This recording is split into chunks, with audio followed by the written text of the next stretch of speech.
Bonsoir, soyez les bienvenus dans une nouvelle vidéo hors série paranormale. Ce soir, je vais vous raconter témoignages de mort imminente, aussi appelée EMI. Mais avant tout, qu'est-ce que la mort imminente? Environ 10% de la population affirme avoir déjà vécu une expérience de mort imminente. Mais qu'est-ce que ce phénomène qui n'est finalement pas si rare? L'expérience de mort imminente est une expression désignant différents événements et émotions résultant d'une mort clinique, d'un coma avancé, d'un accident, etc. Mais les expériences de mort imminente ne se ressemblent pas toutes. Chaque expérience est propre à l'individu, même si certains critères reviennent assez souvent. L'expérience de mort imminente, EMI, fait référence à un ensemble de sensations, de perceptions et de souvenirs rapportés par certaines personnes qui ont été cliniquement proches de la mort ou ont vécu des situations potentiellement mortelles. Les personnes qui ont vécu une EMI décrivent souvent des éléments communs dans leur récit, bien que les détails spécifiques puissent varier d'une personne à l'autre.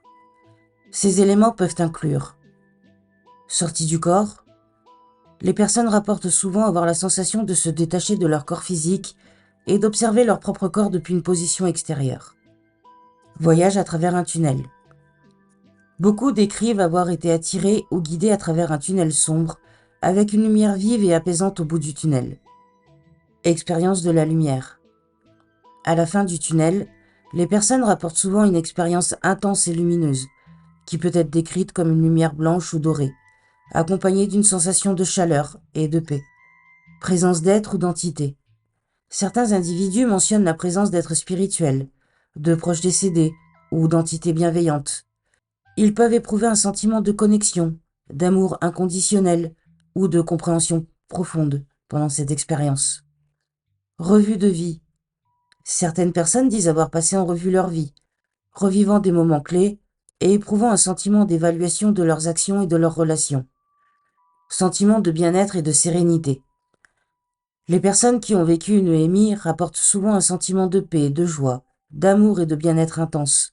Elles peuvent également éprouver une compréhension accrue de l'univers et une perception modifiée du temps.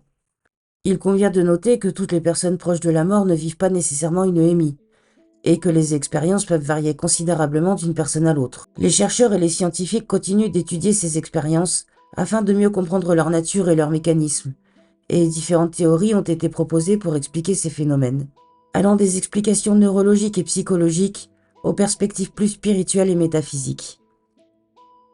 Certaines personnes ayant vécu une expérience de mort imminente décrivent des éléments supplémentaires qui enrichissent leur récit.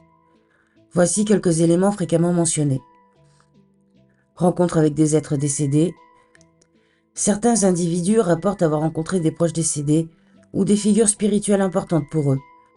Ces rencontres peuvent être perçues comme des interactions réelles et significatives, empreintes d'amour et de guidance. Révélation et connaissance accrue. Pendant une EMI, certaines personnes déclarent avoir accédé à des connaissances et des informations qu'elles ne possédaient pas auparavant. Elles peuvent prétendre avoir reçu des révélations sur la nature de l'univers, la conscience ou des aspects spirituels. Expérience hors du temps. Les personnes ayant vécu une EMI décrivent souvent une distorsion du temps, une sensation de temporalité différente. Il peut sembler que le temps s'arrête ou s'étire de manière significative. Sentiment d'unité et de connexion universelle. Beaucoup de personnes rapportent une expérience d'unité profonde avec l'univers et tout ce qui existe. Elles peuvent ressentir une interconnexion entre toutes les formes de vie et une compréhension de l'importance de l'amour et de la compassion. Effet transformateur. Les expériences de mort imminente peuvent avoir un impact profond sur les personnes qui les vivent. Elles peuvent entraîner des changements dans les croyances, les valeurs et les attitudes, avec une orientation vers une vie plus significative, tournée vers l'amour, la compassion et la recherche de la vérité. Il est important de noter que les expériences de mort imminente ne sont pas universellement acceptées par la communauté scientifique. Les explications scientifiques pour expliquer ces expériences incluent des facteurs neurologiques, tels que l'hypoxie cérébrale, l'activité anormale des neurotransmetteurs ou des changements dans les régions cérébrales associées à la conscience. D'autres hypothèses psychologiques suggère que ces expériences pourraient être des mécanismes de défense psychologique ou des manifestations de processus cognitifs altérés. Cependant, il existe des perspectives plus spirituelles et métaphysiques qui considèrent les EMI comme une fenêtre vers une réalité, au-delà de notre compréhension actuelle. Selon ces perspectives, les EMI pourraient révéler des dimensions de la conscience humaine et de l'univers qui vont au-delà de notre réalité matérielle. En fin de compte, les expériences de mort imminente demeurent un sujet complexe et fascinant. Les recherches se poursuivent afin de mieux comprendre leur nature, leurs causes et leurs implications pour notre compréhension de la vie, de la mort et de la conscience humaine. Je vais maintenant vous lire un témoignage. Témoignage de Fabienne. À 24 ans, Fabienne est victime d'un malaise cardiaque. Elle bascule dans un ailleurs, puis en revient bouleversée et métamorphosée. En 2004, Fabienne a 28 ans et est ingénieure nucléaire. Victime d'un malaise cardiaque, elle perd connaissance. Elle rejoint alors un autre monde et est enveloppée dans un au-delà empli d'amour, de bienveillance et de sagesse, avant de revenir sur Terre, dans son corps. 15 ans plus tard, Fabienne se confie sur son expérience de mort imminente et raconte comment ce voyage spirituel l'a bouleversée, comment toutes ses convictions ont volé en éclats et quel sens a-t-elle alors décidé de donner à sa vie. Tout se passe le 10 février 2004. Je suis en formation sur mon lieu de travail. Je suis debout, entouré de mes collègues. D'un coup, je ressens des nausées et je me mets à transpirer énormément. J'ai envie d'aller aux toilettes pour vomir. Je ne comprends pas trop ce qu'il m'arrive. Mes membres tremblent, mon corps devient raide comme une planche, mes yeux se révulsent. Je perds connaissance et je tombe sur le dos, la tête en arrière qui percute une table. À partir de ce moment-là, je me sens complètement ailleurs. La première chose que je me dis, c'est « je suis morte » et je ne trouve pas ça glauque. Je me sens comme dans une autre dimension. Je sais que ça peut paraître complètement dingue, mais je me retrouve dans un espace blanc, doux, beau et lumineux, qui n'a plus de limites. Je suis dans un état d'amour et de ressenti extrêmement puissant. Je me sens si bien. Face à moi, j'aperçois des silhouettes d'hommes et de femmes qui m'accueillent. Ils sont disposés en arc de cercle. J'ai cette sensation de retour à la maison. Je sais que je ne suis pas sur Terre. Ces sensations n'ont rien à voir avec ce que j'ai connu auparavant. Ce moment de plénitude et de félicité est rassurant et apaisant. Tout est décuplé, et en même temps, j'ai l'impression que tout est concret et d'être hyper lucide.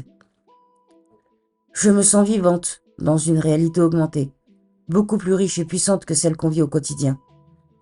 J'entends une musique qui m'enveloppe. C'est une musique incroyablement belle et pure que je n'ai jamais entendue de ma vie. Elle ne ressemble à aucune autre musique. Je veux rester ici tellement je suis bien, mais ce n'est pas ce qui est prévu. Quand je reviens dans mon monde, je ne comprends absolument pas ce qu'il s'est passé et pourquoi je suis revenue à la vie dans mon enveloppe corporelle. D'après mes collègues, je reste inconsciente moins d'1 minute. En ce qui me concerne, je n'ai aucune notion de temps. Aucune unité de temps ne semble exister dans cet autre monde. Il y a comme un sentiment d'éternité. Je suis perpétuellement en quête de compréhension, d'un point de vue scientifique. Je veux comprendre ce qui s'est réellement passé ce 10 février 2004. Je fais des recherches dans des bouquins. L'un d'eux attire mon attention. Il s'agit d'un ouvrage de Rémi Chauvin, un biologiste, entomologiste et professeur émérite à la Sorbonne. Quelqu'un somme toute d'extrêmement sérieux, qui s'intéresse aux phénomènes paranormaux. Mais ce terme, je ne l'aime pas trop, car on pense tout de suite aux films de type Poltergeist. Salut, c'est de nouveau Pixelia du montage. Je voulais juste vous remercier, les nouveaux abonnés, de vous être abonnés à ma chaîne. Je préfère dire que ce sont des phénomènes pas encore expliqués par la science et la vie après la mort. Je trouve son approche intéressante, car il traite ces phénomènes du côté scientifique. Nous sommes alors plus d'1 an après mon EMI. 15 jours plus tard, je parle de ce qui m'est arrivé à une collègue de travail, ingénieure chimiste. Je me sens en confiance avec elle. Je sais qu'elle ne me juge pas et qu'elle ne va pas avoir de propos moqueurs ou de rejet. Elle se montre très ouverte à mon histoire et me suggère de contacter son grand-père qui s'intéresse énormément à ces sujets. Elle note sur un post-it ses coordonnées. Quand elle me le tend, je vois le nom de Rémi Chauvin inscrit sur le papier. Je reste bouche bée, car j'ignorais que ma collègue était sa petite fille. Et depuis mon malaise cardiaque, je multiplie ce genre de coïncidences. C'est d'ailleurs ce qu'on appelle scientifiquement des synchronicités ou des concordances de sens. et cela me fait prendre conscience que désormais je ne suis plus la même. J'ai des informations qui m'arrivent de cet autre monde, et j'ai de plus en plus d'intuition. C'est comme s'il y avait un énorme champ d'informations tout autour de moi, et que ma conscience arrivait à s'y connecter. Je considère mon cerveau comme un récepteur télé ou une radio qui capte toutes les fréquences, et qui peut ainsi recueillir d'autres états modifiés de conscience. Mais selon moi, tout le monde possède la faculté d'aller au-delà du mental et de se connecter à plus grand que soi. Sauf que parfois, il faut un choc émotionnel violent pour ouvrir la conscience, comme ce fut le cas pour moi avec mon malaise cardiaque. Parfois, les gens qui passent près de la mort ou qui sont dans le coma, ou qui ont de graves accidents, enclenchent une ouverture sur un champ d'information invisible, impalpable et inaccessible avec nos 5 sens habituels. Pour illustrer ce que je suis devenue, j'aime bien dire qu'avant j'étais au bas d'un entonnoir avec un tout petit diamètre de perception des choses, et que maintenant j'accède à un diamètre plus grand et que je suis en contact avec une autre réalité. À cette époque, je suis ingénieur matériaux dans le domaine nucléaire. Je n'ai eu ni éducation religieuse, ni notion de spiritualité. Je ne crois qu'au tangible et à la matière organique. Pour moi, on vit, on meurt, et puis ça s'arrête là. Donc oui, cette expérience de mort imminente chamboule toute ma vie, mes convictions et mes croyances. Pendant longtemps, j'oscille entre mon côté très scientifique, terre à terre, et la perspective d'un champ où tout est possible. Pourtant, ce que j'ai vécu me semble plus réel que tout mon quotidien. J'ai peur de passer pour une folle, mais intimement, je sais que tout est vrai. Pour moi, il y a quelque chose qui existe en plus de ce que l'on perçoit avec nos 5 sens. Et cette pensée a complètement changé ma vision du monde. La vision du monde d'une personne si cartésienne, rationnelle, et qui ne croyait en rien. Pour moi, il y a quelque chose qui existe en plus de ce que l'on perçoit avec nos 5 sens, mais je ne me prétends pas médium. Cette EMI est pour moi un électrochoc qui a changé le cours de ma vie. Depuis 5 ans, je me suis reconvertie en tant que sophrologue et je pratique des soins énergétiques. Je fais désormais un métier en lien avec l'invisible. Au cours des séances, j'ai parfois des images qui font écho aux personnes. Pour autant, je ne me prétends pas médium. Alors, est-ce de l'intuition ? Je l'ignore encore. La nuit, parfois, je fais des rêves prémonitoires. Pour autant, je ne les contrôle pas et je ne cherche pas à faire de la voyance, à prédire le futur ou à communiquer avec les morts. Heureusement, c'est souvent des rêves très positifs. Je ne rêve pratiquement jamais de mort de mes proches, par exemple. Il m'arrive cependant de faire des cauchemars prémonitoires, comme l'an dernier.